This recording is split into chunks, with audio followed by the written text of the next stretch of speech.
Let's now shift our focus to Saudi Arabia. The holy city of Mecca is witnessing massive storms, lightning strikes.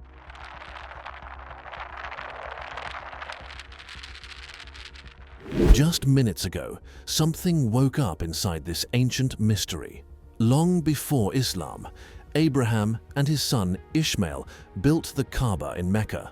Over the centuries, powerful leaders, including the Prophet Muhammad, rebuilt and dedicated the Kaaba for the worship of one God, keeping the honored black stone in place. But could these constant rebuildings hide deeper, darker secrets that some wish to keep hidden? Let's explore the layers of history that had finally woken up from the shadows of the Kaaba, signaling the end of our times. People respected the Kaaba as a special place long before the Muslim faith. It's believed that Abraham and his son Ishmael first built it. Initially, it was just a simple structure without a roof. Around 608 CE, the powerful Quraysh tribe, who were in charge of Mecca, decided to rebuild it using stone and wood and made its entrance higher to keep out unwanted visitors and floods. In 620 CE, Muhammad, who started Islam, had to flee Mecca and find safety in Yathrib, which later became known as Medina, when he came back to Mecca between 629 and 630 CE. Muhammad made the Kaaba the main place for Muslims to worship and visit on pilgrimages. Before Islam, the Kaaba had a black stone and many idols that were worshipped. Muhammad removed these idols and dedicated the Kaaba to worshipping one God, following Abraham's teachings. The black stone, which Muslims hold in high regard, is said to have been given to Abraham by the angel Gabriel. In 632 CE, Muhammad made his last pilgrimage, setting up the practices still followed by Muslims today. The Kaaba has been changed and expanded many times over the years to handle more pilgrims. Umar, the second leader after Muhammad, made the area around the Kaaba bigger between 634 and 644. Later, Caliph Uthman, from 644 to 656, added columns and other big architectural features. During a conflict between Caliph Abd al-Malik and Ibn Zubayr, who controlled Mecca, the Kaaba caught fire in 683 CE. The black stone even broke into 3 pieces, which Ibn Zubayr fixed with silver and rebuilt the Kaaba with traditional materials. When Abd al-Malik took back control of Mecca, he fixed parts of the structure that were believed to have been designed by Muhammad, but things got worse later. Under the Umayyad leader Al-Walid, from 705 to 715, the mosque around the Kaaba was decorated with mosaics, similar to those at the Dome of the Rock and the Great Mosque of Damascus.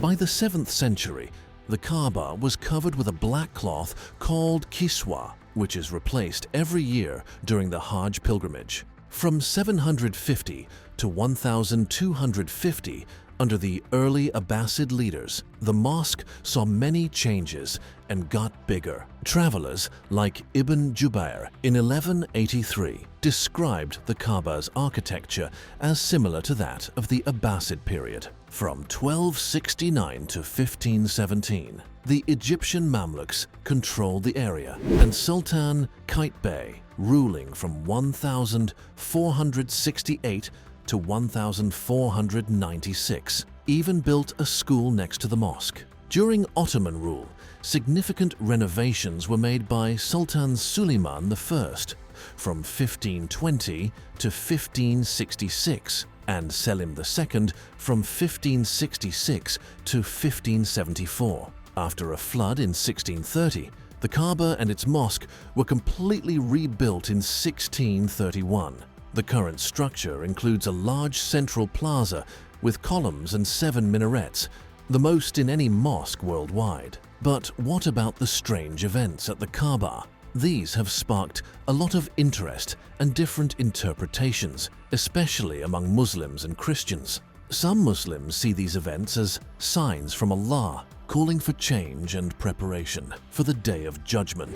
They point to teachings that predict signs of the end times, such as the appearance of the Antichrist and the return of Jesus, and use the current global issues as reasons to follow Islamic teachings more closely. On the other hand, some Christians view these events as signs of Jesus Christ's second coming, when he will rule Earth and defeat the Antichrist. They refer to Bible passages that talk about end-time events, including the rapture and Armageddon, and emphasize the need to stay alert and ready for Jesus' return. Regardless of one's faith, the events at the Kaaba encourage deep personal reflection and spiritual thought, urging people, whether Muslim or Christian, to think about their lives and their relationship with the divine.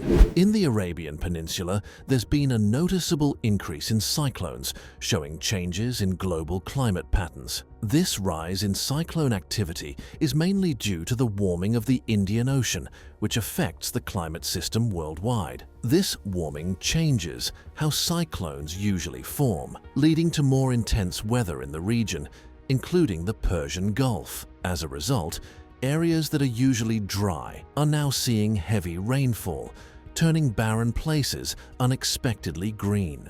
This sudden change in weather has greatly affected locust behavior. Normally, these insects are calm and not much of a problem, but with the rain and new plant growth, they transform, becoming more aggressive and migrating. This shows the delicate balance between nature, spirituality, and human activity.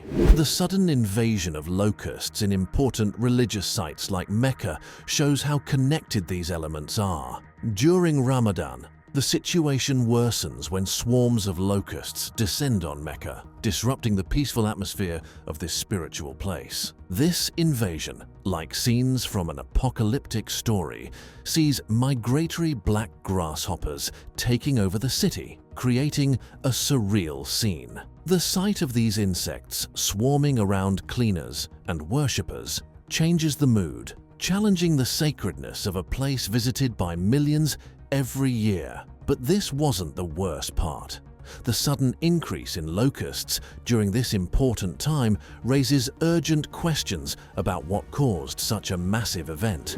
The quick response from local authorities, with many teams working to clean up, shows how serious the situation is and the need to keep the holy site safe and sacred. Locusts usually come after periods of drought and heavy rain, feeding on new plants and laying eggs in moist soil. Their ability to change from being solitary to forming large, hungry swarms that move together is remarkable.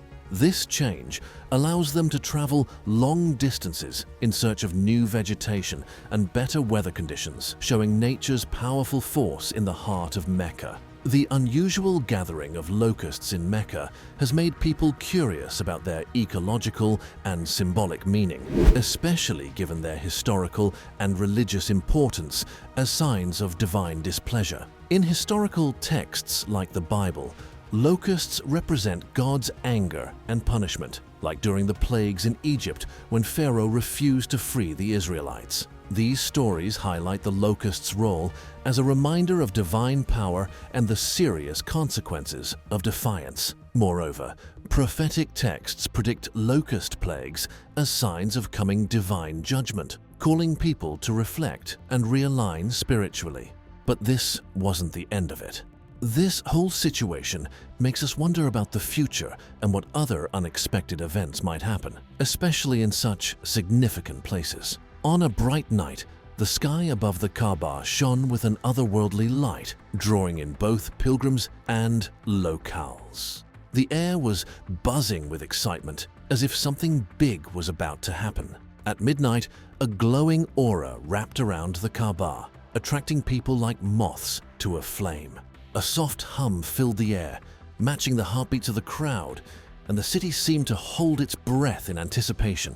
Slowly, the doors of the Kaaba began to open, releasing a blinding light. People gasped in surprise, and news of this incredible event spread quickly on social media, captivating hearts everywhere. Witnesses saw figures in beautiful robes emerging from the light, radiating kindness and an almost divine charm. These beings communicated without words, sharing messages of peace, love, and unity that everyone could understand. As pictures and videos of this miracle went viral, leaders, religious scholars, and scientists tried to make sense of it. While some formed theories and others argued, the visitors from the stars continued to share their wisdom, addressing global problems with solutions beyond human imagination. After an incredible event at the Kaaba, something amazing happened. The world came together as one. Borders seemed to disappear as countries joined hands to fight against big problems like climate change, poverty, and sickness. This teamwork led to a boom in new technology, starting a golden age of cooperation. When the sky visitors left, they restored the Kaaba to its original state, but their mark on Earth stayed. This event became a powerful symbol of people from all over the world coming together, cutting across different religions and cultures. In Islam's teachings, if the Kaaba were ever destroyed, it would signal the beginning of the end of the world, a time filled with evil and disasters. This period is said to bring forth important figures like Mahdi and Jesus, who will fight against dark forces like the Antichrist and the monstrous Gog and Magog. They're expected to win and bring back fairness and peace to the world. But there's a lot of debate within Islam about these signs. People can't agree on exactly what roles Mahdi and Jesus will play, how long they'll reign, and what will happen to the world after they win.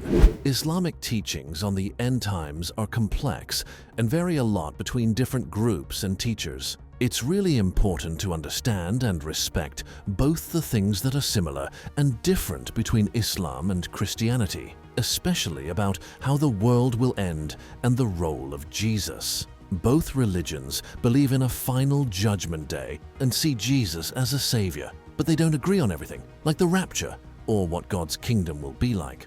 By talking and showing respect to each other, we can connect the gaps between different faiths. This helps us learn from each other while keeping our own beliefs. By following this path, we can work towards a peaceful and just world, as guided by the divine. Are the swarms of locusts in Mecca a natural occurrence or a sign of divine displeasure? Could this be a reminder for us to reflect on our actions and the impact they have on the environment? Share your thoughts, hit the like button if you found this intriguing, and don't forget to subscribe for more.